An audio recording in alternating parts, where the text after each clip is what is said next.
Hi, this is Ned Siegfried from Siegfried and Jensen. As proud sponsors of BeliefCast, we hope you are inspired by Todd's weekly podcasts, which contain so many courageous stories of recovery and personal growth.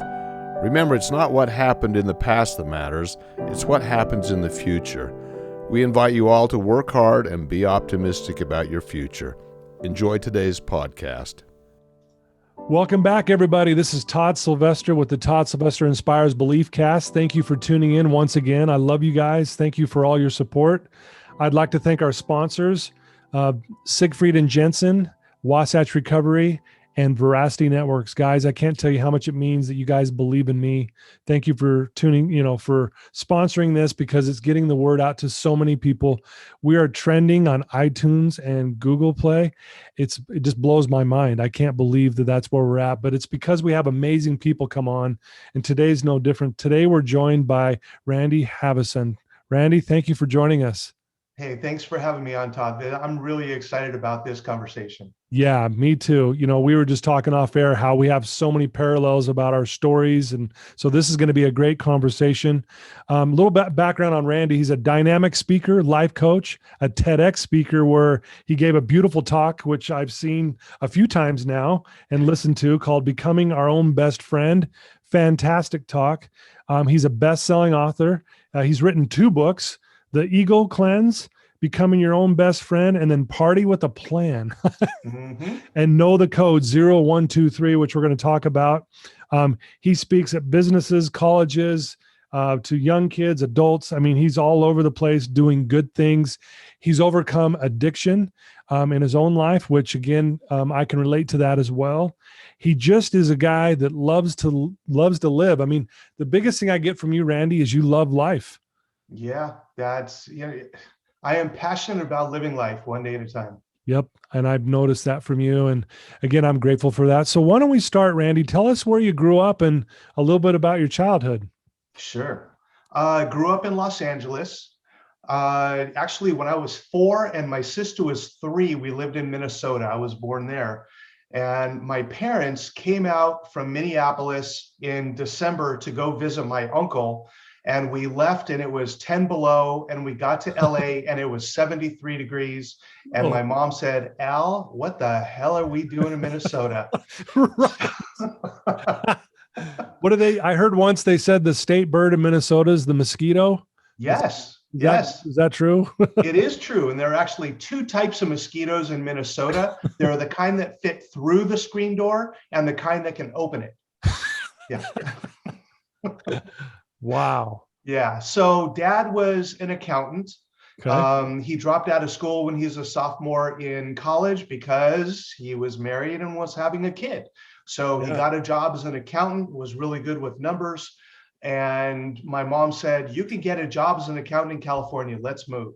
So they packed up their 2 kids and everything that they had in a beat up Chevy, $300 in his pocket. And we moved from Minneapolis to LA. And he got a job as an accountant, and we lived in this little apartment. I think my sister and I shared a room.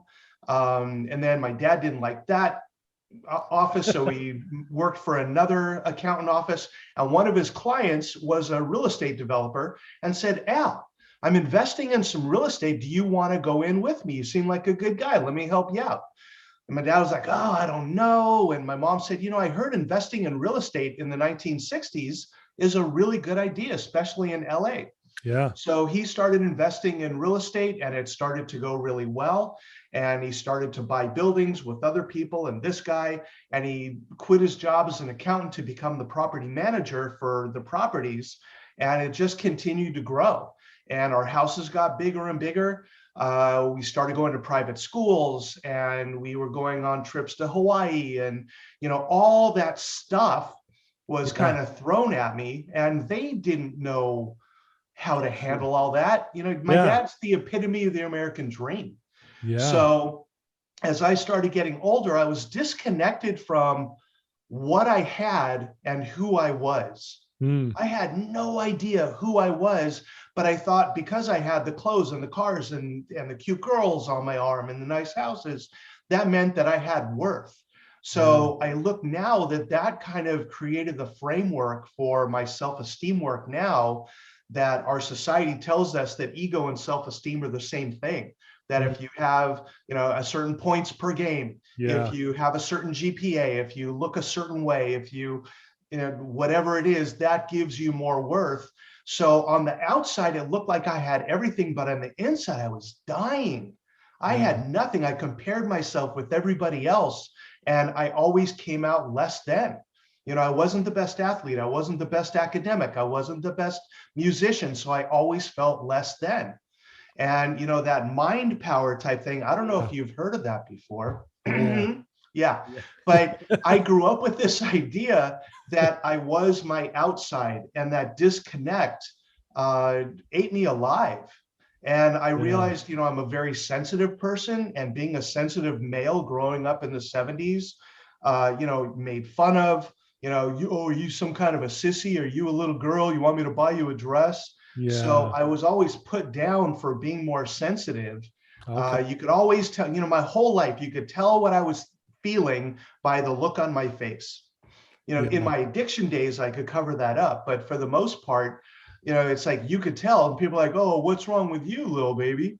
But now I've realized that emotional sensitivity is actually one of my greatest strengths. Yeah. It's a superpower, right? Yeah, absolutely. No, that's beautiful. Thanks for sharing that. I think most kids, go through that on some level. Obviously, we're trying to prove ourselves, but we end up comparing ourselves, and therefore we kind of beat ourselves up. And I know you talk a lot about that with the work you do now, which is really impressive, which we'll get to. So as a kid though, before you realized that being sensitive wasn't maybe the, manly thing to do, the way you live your life now, Randy, you're very rambunctious, you're energetic, you're high level. Were you that way as a kid too, before you started kind of maybe being a little more, feeling like you're being beat down a little bit? I was, but again, it was, I'm also severely ADD. So I'm always looking for that next shiny object. And so I was always told I was very intelligent, but yet my schoolwork always suffered. And back when I was in school, no one ever talked about ADD. So I was always happy and jumping around and having fun. And I remember my mom, my dad, other people, it's like, hey, just settle down. Come on. Don't get too big for your britches, young man. Calm down. Come on, just go sit down. I was like, what? Why? No. So I think I had that inside of me, but it was never nurtured. It was never reinforced. It was put down. I was told it was something that was wrong with me. I always felt, again, that disconnection. I never felt like I clicked in, and that I never caught my stride. Gotcha. Yeah. And that's tough when you're actually going through it. But when I hear of some of my clients, I work with a lot of younger kids too, who's saying the exact same thing you're saying, Randy. So you talked about, I mentioned that, you've overcome a drug addiction. Talk about, how did that start playing a role in your life? And when did you get started with, I guess, just trying those avenues out? I think, alcohol was first. I think it was, 13 every now and then, but it really started at 15 when I smoked marijuana for the first time. Okay. And, the first time, everyone told me, oh my God, this stuff's really great. And I did it the first time. I'm like, what? Nothing happened. What's the big deal? So I went, okay, yeah, I'll do it again. And I did it again. And the way I describe it, it's like Dorothy and the Wizard of Oz is living in Kansas in this black and white world. And then all of a sudden it was like, boom. And the door opened, and I was in Technicolor, and I was in Oz. And it was like, oh yeah. Yeah. And when I smoked, I didn't care that I didn't feel like I fit in. I didn't care what my grades were. I felt like I was free. And I started experimenting with different varieties of marijuana and hash oil and all the derivatives. And then when I was 17, someone said, here, you want to try some cocaine? And I was like, oh man, no, that's like hard drugs. They're like, no, it's just cocaine. It's not hard drugs. Just try it. And I did my first line of cocaine, and I felt like Superman. And because I was ADD, that was actually me self-medicating. So I actually felt normal for the first time, where other people are like, oh, I'm paranoid. I'm thinking, Yeah. oh my God, I feel great. Wow. So I just kept doing more cocaine and my grades went up. I did better on the baseball team. My coach went from, oh my God, what happened to you? The change from last year to Right. this year is amazing. Whatever Yeah. you're doing, keep it up. And I was like, right on, coach. I can do that. Yeah. Yeah. Yeah. So I started doing cocaine on a more regular basis and did anything I could do in order to get more money, to get more cocaine, but still had to kind of keep it mellow because I'm living at home. And then I graduated high school, went to college, and now it's like the leash was off and I just ran wild. I was on academic probation after my second semester there at Oregon State, but I was having a great time. I had lots of girls around me. I was the guy, hey, Yeah. Randy, what's going on, man? Good to see you. I'm like, who are you? Yeah. But I was the party guy from LA who was bringing up the good cocaine and had the good weed. And so that's where I built my identity. And you know how it goes. It starts out like you're on that roller coaster, everything's fun. Yeah. And then all of a sudden the track disappears and you're flying. And it's like, holy shit, what am I going to do now? Yeah. So as you're going through this, did your family or friends know that you were partying like this and you were struggling? And did you talk about those kind of things, or did you just kind of mask it with everything that you were doing? Yeah, my parents, what's wrong with you? I'm like, nothing, I'm fine. No, don't worry about, my teachers and it was always everybody else's fault. And Right. I didn't take responsibility. I remember one time they said, we're going to put you in counseling. We got to figure out what's going on. So I went to a therapist and I lied to him and I just tell him. And you know what? It's funny. I haven't talked about this before in a long, long time. I remember one time he kept digging. He's like, well, how do you really feel? How do you really feel? And finally it was like, fine. You want to know how I feel? I'm angry and I'm scared and I'm sad and I don't know. And I just let it all. It was like a verbal vomiting. Vomit. And Yeah. I just, blah. And you know what he did? He cried. And I thought, oh my God, when I tell people how I'm really feeling, it hurts them. I'm not going to do that again. Right. And that was it. No more feelings. So I really just stuffed everything inside. I didn't see him anymore. Actually, I did see him once when I hit my bottom. I didn't know what to do. So I called him. I said, can I come have a session with you and my mom? I want to tell her what's going on. It was like, yeah, sure. Tell her whatever you want. And I said, I'm a drug addict and alcoholic and I need help and I don't know what to do. And he just sat there like, I don't know. So wow. He didn't know anything about addiction or what was going on. But they knew something was going on, but they didn't know what it was. Yeah. So it just continued until I hit my bottom. So talk about that, Randy. The majority of my listeners that are listening to this have either been through addiction or they have a family member who's going through it. And so this is going to be very helpful for them. And I know sometimes it's hard to talk about that, but what was your bottom? When did you decide, man, I got to change my life? This isn't working. It was May 16th, 1984, which just happened last week. Congratulations. So this is my holy time between the 16th and the 28th. So it's pretty cool to be here doing this. Dude, yeah. I mean, like you said earlier, hey, everything happens on the timing it needs to. And I didn't know this. I had no idea about this. Yeah, I know. That's awesome. And when I set it up, it was like, oh, look at that. So May 16th, I got the letter from San Diego State University saying that I was expelled for the second time. A month before that, I had been fired from my job delivering pizza. And when I got that letter from San Diego State, I thought, you know what? I can't keep a job. I can't stay in school. My parents are sick of my shit. You know what? I'm done. I felt like I painted myself in the corner and I had no way out. Yeah. And I thought, okay, how am I going to do this? And I was living with my sister at the time. So I thought, I'll just put a note on my door that says, don't come in, just call 911. I'll sit in the bathtub so that I don't make a mess for anyone to have to clean up. Wow. And I went over to my closet, got out a dive knife that my parents gave me as a gift one year. And I knew if you were serious, you cut up your arm, not across.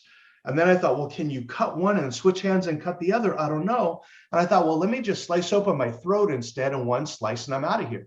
So I looked up into the mirror to see where to start. And I made eye contact and went, what the heck are you doing? Yeah. Oh my God. And I had that burst, that moment of clarity where I thought, oh my God, I have a drug problem. And that was the first time that it actually occurred to me. With anyone who had said, dude, you're partying too hard, you got a problem. I had a cocaine dealer that told me, I'm not selling to you anymore, dude, you got a problem. Really? It's bad when your coke dealer turns you off. Yeah. It's really bad when that happens. Yeah. When your intervention is from your coke dealer, yeah, it's really, really bad. Yeah. Wow. Oh So then it was like, okay, well, one of the reasons I do talks mostly to college students about alcohol and other drugs is because one of the things I talk about is all those years while people were telling me to just say no, no one ever taught me what to do if I had a problem. Yeah. And I had no idea until all of a sudden I had this flash of a memory from a couple years before that. I was walking across the street with my buddy Todd, who since is dead from a heroin overdose. Mm. And I saw a billboard that said drug problem. If so, call 1-800-BE-SOBER. Mm. And I thought, I'm going to call that number. And it took me about 45 minutes to get the courage to actually pick up the phone and dial the numbers. Yeah. And I did it, and the phone rang, and the woman answered, and she said, Be Sober Hotline. And I said, hi, I think I have a drug problem. And she said, hey, well, thanks for calling. And she just took over the conversation from there. And she told me that she was in recovery for a year and a half. I was like, oh my God, a year and a half with like nothing. And she gave me that one thing that I needed. And the thing that you get to do every week with this thing, she gave me hope. Yeah. That's the key. And I thought, you know what, I don't know why, but I have this, if she can do it, I can do it. Yeah. And that was the last day that I used cocaine or marijuana. I mean, I drank 11 days later because I'm not an alcoholic. I mean, no way. I can just have a couple drinks. So I had a couple drinks and a couple more and a couple more. And before I knew it, I spent all my money on alcohol and woke up the next day and went, ah, shit, I'm an alcoholic too. So that's why May 16th is that bottom day, but May 28th is my actual sobriety date. Wow. And on this May 28th, next week, I'll have 37 years without a drink or a drug. Yes, thank you. Dude, I'm serious. Congratulations. That's amazing. That is not an easy thing. I mean, no, I've been through it, so I know what that is like to be able to go, let alone one day, but yet alone go that many years. So congratulations, Randy. Thank you. Thank you. And thanks for sharing that too. And I know a lot of people are listening to this, they're either struggling themselves and they're wondering, when am I going to have that, clarity moment like you had when you looked yourself in the mirror and went, what am I doing?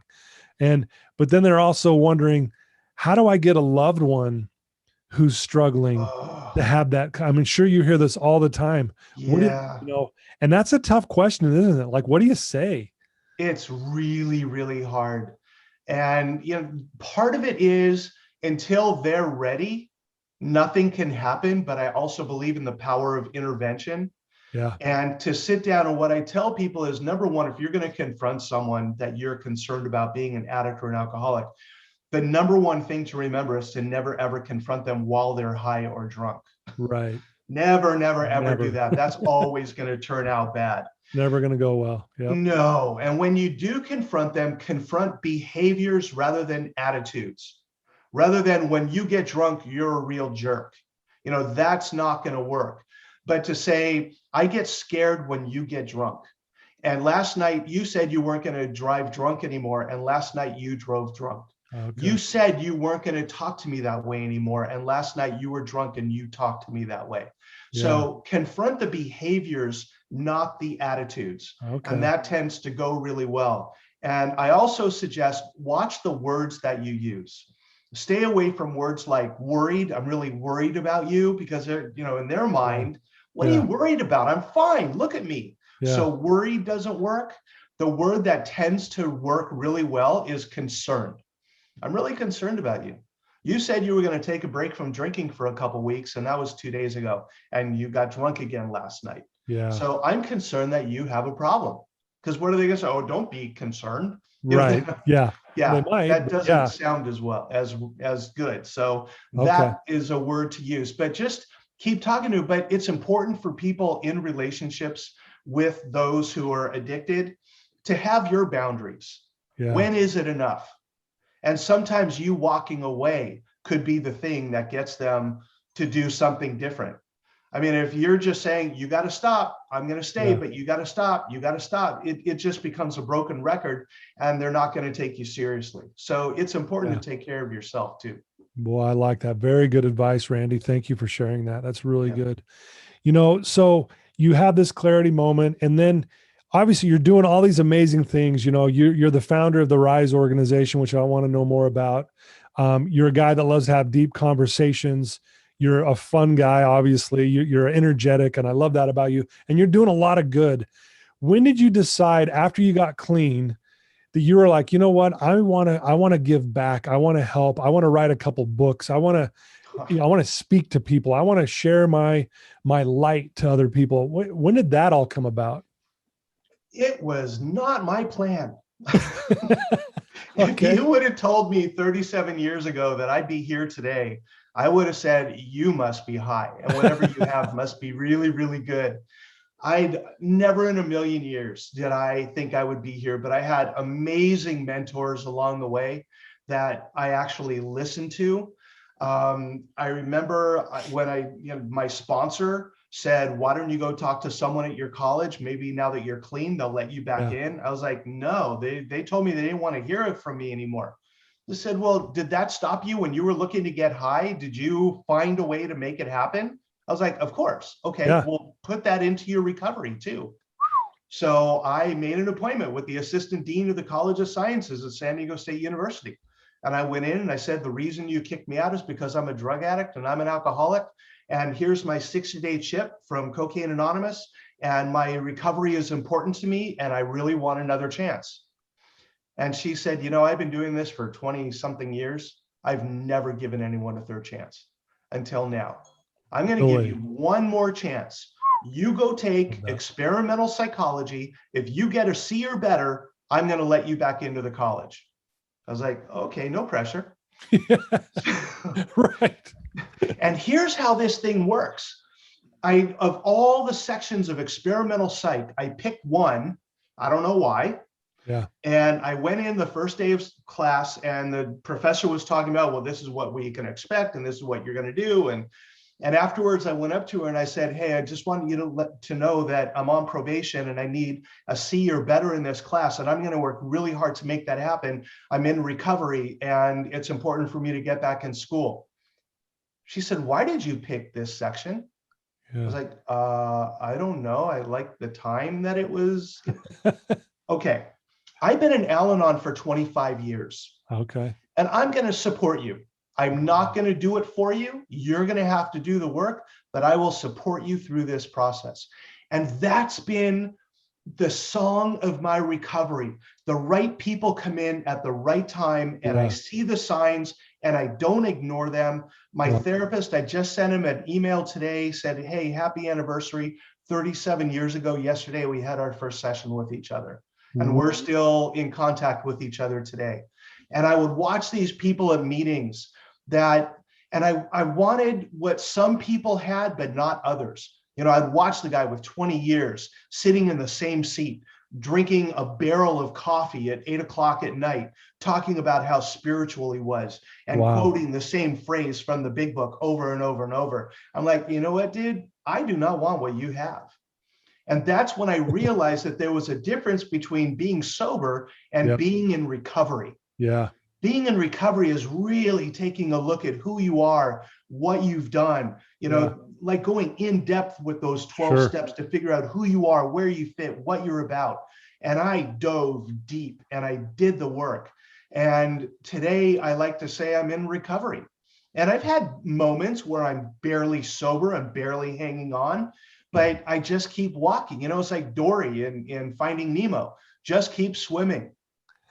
Just one foot. Sometimes it's just 1 foot in front of the other. Today, just get out of bed and have breakfast. That's it. That's all you have to do. And then after that, decide what you're going to do next. So it's baby steps. And the more I did that, the better life got. And at 9 months, my mom came to me and said, hey, my friend Jan is the vice principal of a high school, and they're starting this Just Say No to Drugs program, and they need a speaker. Do you want to go speak? And I was like, oh, I've talked at meetings before. Sure, I can go do that. And I've been a drummer in rock bands. I've been on stage in front of thousands of people. I can do that. Right. So my first presentation, and I think they paid me $200, was in front of 1,000 high school students who didn't want to be there. Boy, and I got is up there, tough. I was sweating bullets. I was like, I have no idea what I'm going to say. And these words just started coming out of my mouth. And it was like I went into a whiteout. It wasn't a blackout because I wasn't drunk. It was a whiteout. I have no idea. But all I know is I said, thanks for listening. And I got a standing ovation from 1,000 high school students. And that rush of, whoa, seriously? I want to do this again. So that's when I started looking for opportunities to speak, because it seemed like I had a gift for doing that. Wow. I love that. I just fell into it. Yeah. I love that, Randy. And I think you point out a very profound and important thing in recovery. I've heard it said once from a good friend of mine, Simon Sinek. He said, if you master the first 11 steps of AA, you will drink again. If you master step 12, you'll never touch another drop. Bam, drop the mic. Drop the mic. Absolutely. And that's what happened to you. You had this moment of, you got up there, you were vulnerable, you shared your story to a bunch of kids in the beginning who didn't want to be there, but they obviously caught hold to what you were saying and were like, wow, this guy's genuine. This guy's real. And you get this standing ovation. There's no drug on the planet that can give you that. No, nothing. And here's what I've learned here. I'm going to share this secret with you. Okay. Don't tell anybody, okay? Here is the gift to all of the good stuff that's going on that is possible. Anybody who's listening now, if you think, oh, that's good for those guys, but that is not going to happen to me. Yeah. I said the same thing. I've watched people, oh, well, great for them, but that's not going to happen to me. Yeah. My belief is that anything is possible if you just get out of your own way. And here's the secret. 2 words are the secret to everything in recovery. Actually, happiness in life for people who are in recovery or not.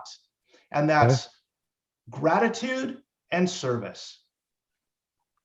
Find things to be grateful for, no matter how small, and find ways to be of service in your life. You know, what I do in the morning, I hit my knees and I'm like, okay, God, what are we going to do today? Yeah. You know, thank you. Number one, thank you for the gift of a new day. Yeah. Show me what I can do to be of service today. And that's how I live my life. When I get into situations, what can I do to be of service? And today was an easy one. My service for today, we're doing it right now. Yeah. This is service. For sure.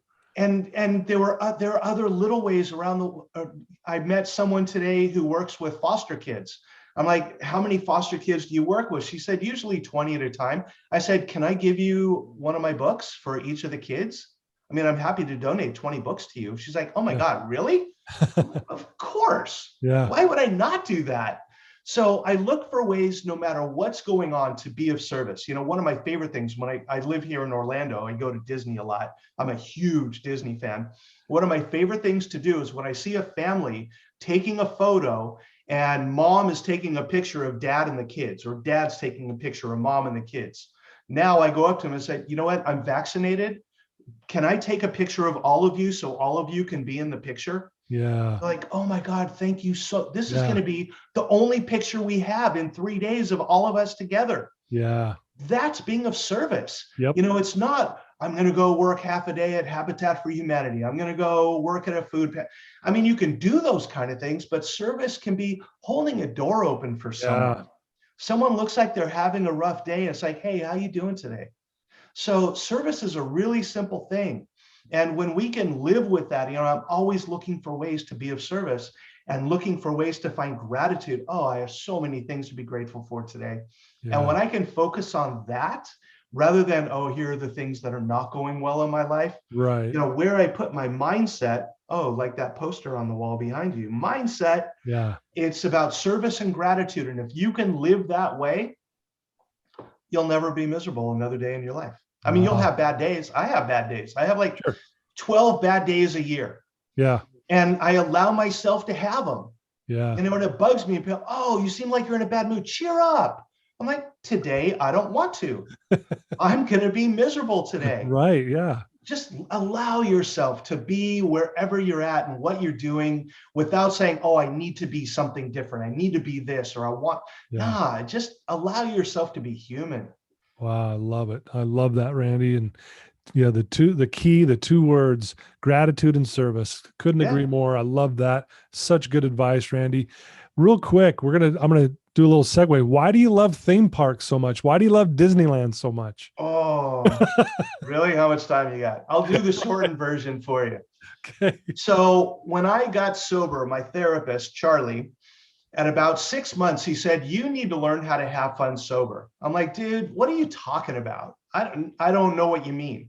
And I was living in San Diego. He said, I want you to go to SeaWorld. I said, what? The place with the fish? Yeah, the place with the fish. Go to SeaWorld. I was like, whatever, dude. So I go to SeaWorld and I like dolphins. So I looked at the dolphins. I was like, wow, that was really cool. Then I went to the seal and otter show and I caught myself laughing. It was like, what was that? Right. Then I went to the Shamu show. I was like, whoa. And I just sat in the aquarium room for like an hour and watched the fish. I thought, okay, this place is really cool. So I turned my one-day pass into an annual pass. And anytime life got stressful or I felt like relapsing or whatever, I would go to SeaWorld. Really? And I would everything would peel off of me and I would just enjoy my time at SeaWorld. And I started to know some of the people who worked there. And it was so much fun getting to know them. And then one day a friend said, hey, you want to go to Disneyland? I was like, oh, I haven't been there in a long time. And I went to Disneyland and I remember I walked down Main Street and I saw that castle and that little 7-year-old Randy went, whoa, yeah. And I just came alive at a whole new level. And everything was new. And that whole Disney experience, I just loved the whole thing about Disney. And moving here, I got a part-time job at Disney for a while before COVID and the layoffs. It was so much fun. But to see behind the magic and how they create this experience for the guests, it's just a really magical place. And I stay young. When I tell people that I'm 61 years old, they're like, you're what? And I am. And I take care of myself. You don't look 61. Huh? You don't look 61. Oh, thank you. Yes. And I don't feel it. For my 50th birthday, I had a Peter Pan party. And it was it was so much fun. Oh, it was great. So I just love going and playing. And that 7-year-old Randy, he comes out and plays now. And when I was 7, that part of me was shut down and put down and made fun of and bullied and wasn't good enough. And now I hang out with him and he's great. He wants cotton candy, we'll go have cotton candy. He wants to go have a hot dog, we'll have I might say, oh, maybe not a hot dog. but I just let him go play. And we have so much fun together. Yesterday we went to Epcot and it was a blast. So find ways to play. Yeah. I think you said before we went live, you said, work hard, play harder.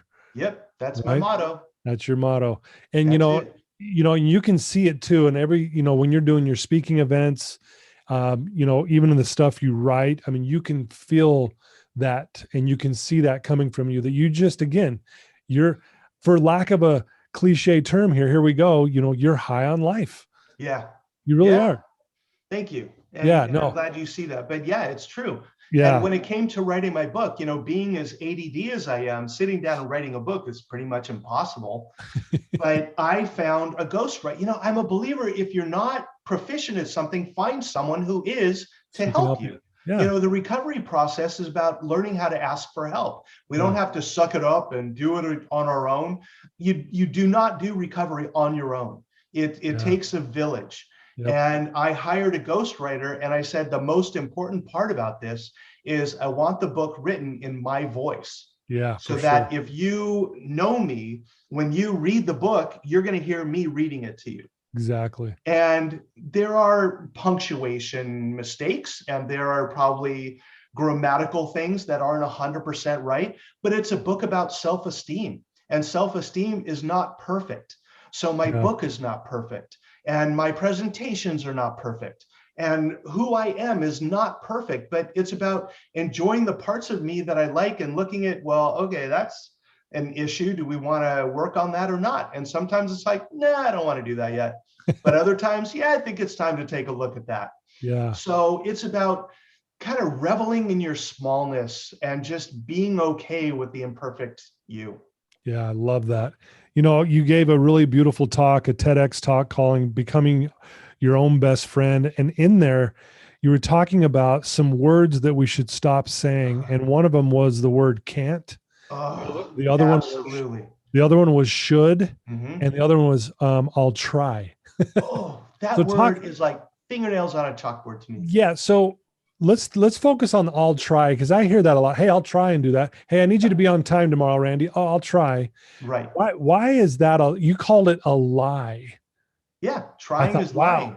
So yeah, trying is lying. Explain that to our listeners. Okay. Here's the best way that I can explain this. If I ask you to raise your arm, Mm-hmm. you raise your arm. Yeah. Okay. Put your arm down. Now, what I want you to do, try to raise your arm. Yeah, I could. No. You don't do it. Try to raise your arm. No, now you're not doing it. Try to raise your arm. Yeah. Right now it's like, I don't know what you're asking me to do. Right? You either do it or you don't. It's not, Yeah. I'll try to quit drinking. Oh yeah, you try to quit drinking, you'll be drunk by the evening. Right. So trying is lying. And Mm. I believe that sometimes we do the very best we can and Yeah. it doesn't work out. But try is not taking 100% of the responsibility or making 100% commitment for something. Right. So I will do my very best at something, and sometimes it doesn't work out, and other times it does. Like the gym that I belong to, 9 Round, for your birthday, they make you do birthday burpees, and you have to do one burpee for every year that you've been alive. So Whoa, I you went got in a on my lot. birthday. I'm like, oh, okay. I didn't try to do 61 burpees. I did 61 burpees. Yeah. I did it. And I went in thinking, I'll just do my best. And if I'm going to do half this today and half I'll do tomorrow, that's fine, because that's the best I can do. I'm not going to try to do them. I'm going to do my best. Gonna do them. And to do your best, it's empowering. I'm going to do the best I can. Whereas I'm going to try comes from a place of weakness and self-doubt. Right. So I'm going to do my best. And I thought I'm going to do 3 burpees in between each round. And I found that I was doing 5. So I did 5 burpees in between each round. By the time I'm done, I did 45. I thought I can knock out another 16. Yeah. So I did 16 more. And I did 61 burpees on my birthday. And I don't know how many 61-year-olds you know who can do 61 burpees in a half an hour. Yeah. But I That's can. impressive. Because I allow myself to do it. I don't try to do it. And the best example of try comes from, for any of the Star Wars fans out there, Yoda. Yeah. You know, Luke's getting the X-Wing out of the water. I'm trying. And Yoda said, no, there is do or do not. There is no try. Yeah. And I think that stuck with me somewhere. Yeah. And when I was writing my book and doing my presentation, you know, my mentors come from a lot of different places, from movies, from books, from meetings, from a variety of different. One of the greatest mentors in my life is a nun, and I was raised Jewish, and she was just an amazing human being that I learned so much from. So your mentors and teachers can come from anywhere. Yeah. I love that. And I love, again, that you just have fun, and that, I mean, you were just talking about how you can see out of your window up there on your second level, the fireworks from Disney World. Yeah, I picked this lot specifically for that reason. And because she said right there is where the Disney fireworks are, I was like, oh, I get to see them every night. You're and like, I really, really miss them. Yeah, sold, done. Yeah. No, that's amazing. So I know, I mean, this is your passion now. Obviously, you've written a few books. You wrote another book called Party with a plan. Plan. Okay, I was going to Yeah. say plan with a party. I guess you can say it either way. But what do you mean by that? And why did you write a book about that? Is that, I take that as, hey, if you're gonna go to a party or have a party, make sure you know what you're doing and what's in store for the night. Is that Exactly. okay? Exactly. The whole thing is, are you in control of the alcohol, or is the alcohol in control of you? Mm, So Party with a Plan gives guidelines for how to drink in a low risk way. okay. Right now, what we hear from people is drink responsibly. But what the heck does that mean? You ask 5 different people to define responsible drinking, you get 5 different answers. But Party with a Plan gives very specific guidelines that if you drink this way, 0, 1, 2, 3, then you're a low risk drinker.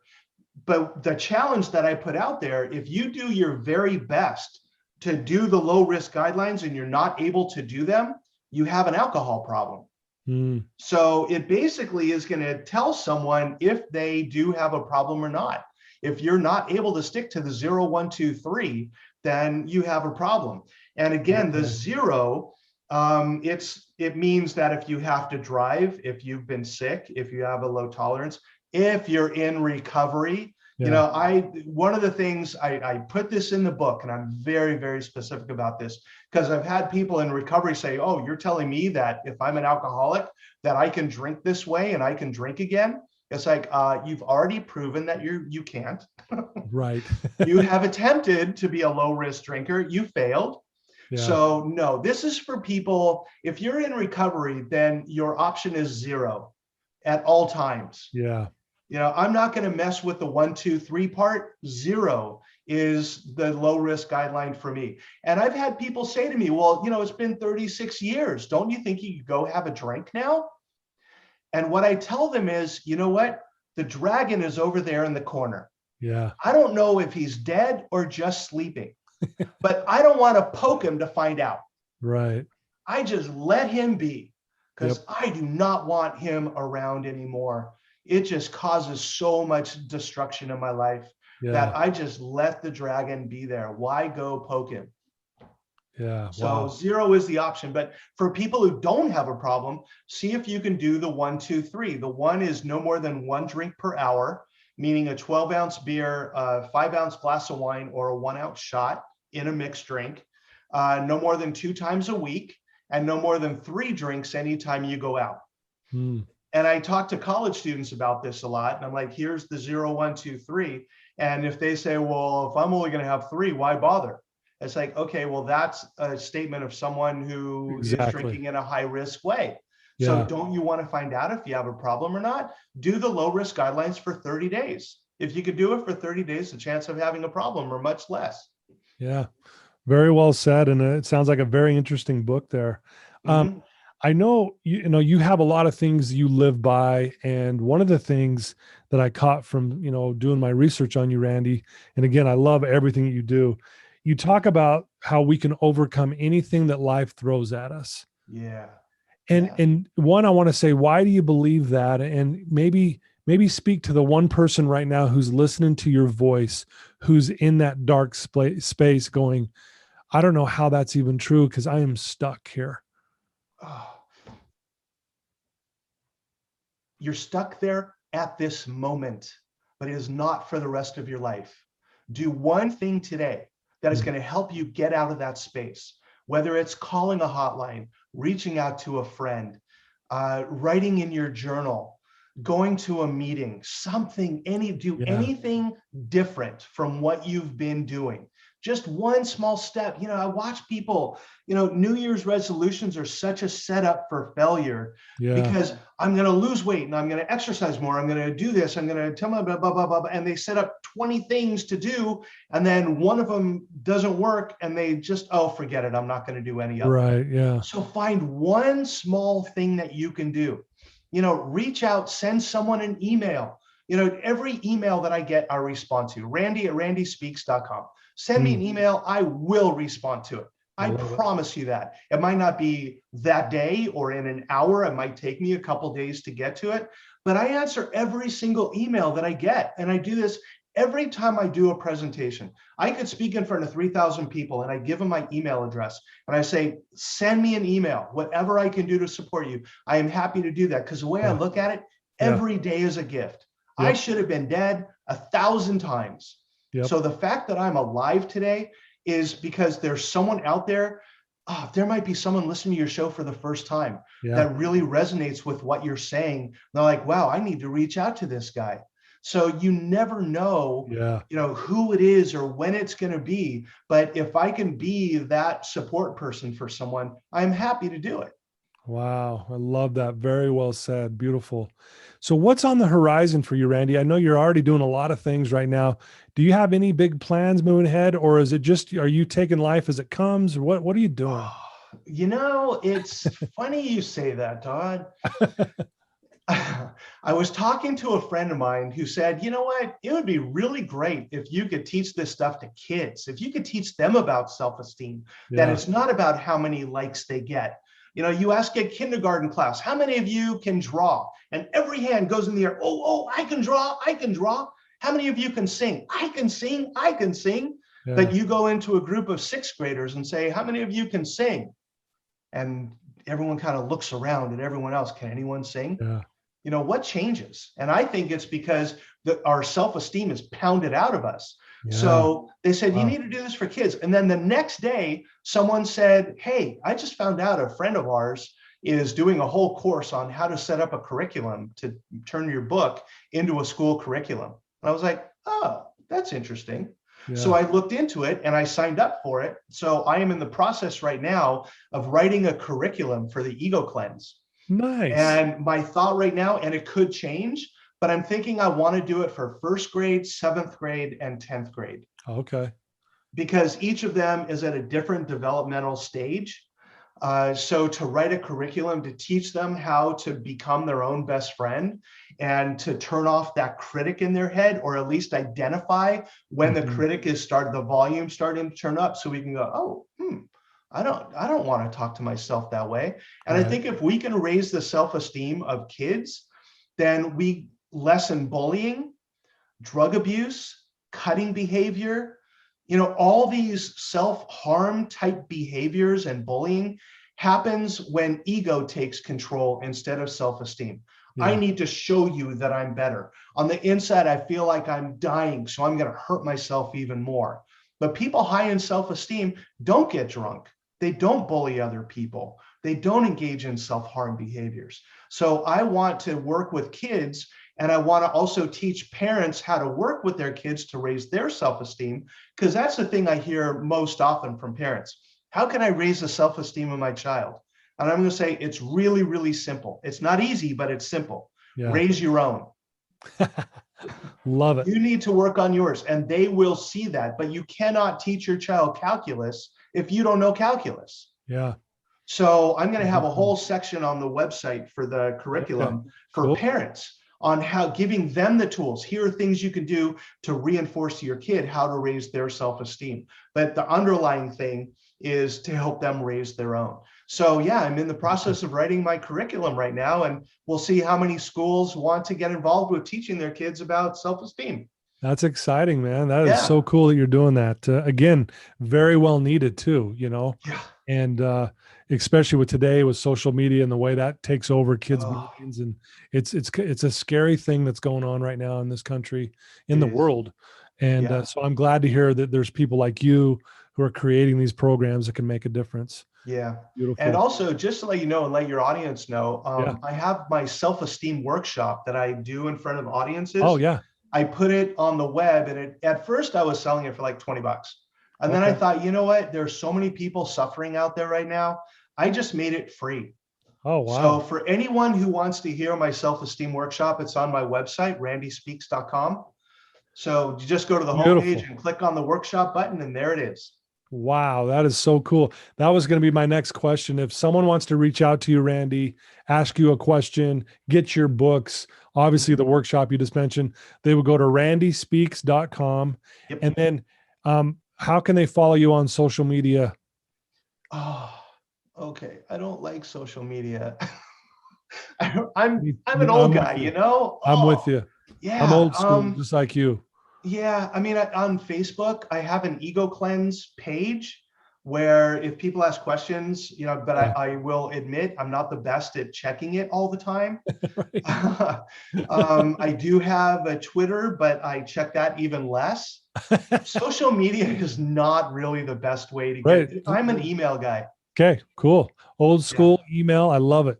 I Yeah. love it. And Yeah. again, you're really trying to practice what you preach, and No, I am practicing what I preach. I'm not trying, I'm doing it. thank you. So thanks for correcting me. You are doing it. And that's the Yes. beautiful thing that all these things, the books you've written, the TED Talks, the workshops, the speaking events you have with everybody, you're out there doing. You're not trying, you are doing. And I do respect that about you, Randy. And Thank you. I just want to thank you for taking some time today to share your story with us. I feel more energized. I feel better. I'm going to do more doing and less trying. Nice. I love how you said trying is lying. And I think that's a very profound way to say it because it's true. Yeah. And I just want you to know how much I appreciate you and everything that you live and stand for. And I'm glad you didn't take your life because look at all the good you're doing. I know. Yeah. And for anyone out there who's struggling, you're not alone. Yeah. And if I can do it, you can do it. There's no like magic anything that someone said, oh, here, let me take you in the back and show you the Holy Grail. It doesn't work like that. Yeah. You can have it too. God, do not give up on yourself. Beautiful. Yeah, couldn't agree more, man. Well, thank you, Randy, and thank you everyone for tuning in. Again, I told you this was going to be amazing. Please share this with people who are struggling. If you have a son or a daughter or a cousin, a wife, a husband, whatever it is, whoever it is, please share this with them because they will be inspired by Randy. And also send them to randyspeaks.com and check out his website. And then, hey, he just told us self-esteem workshop. It's for free.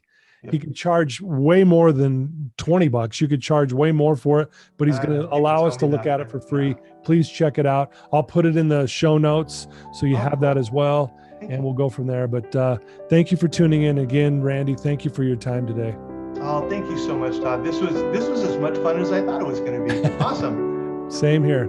Take care, Randy, and best of luck to all you're doing. Thank you. You too. Take care. Love you, everybody.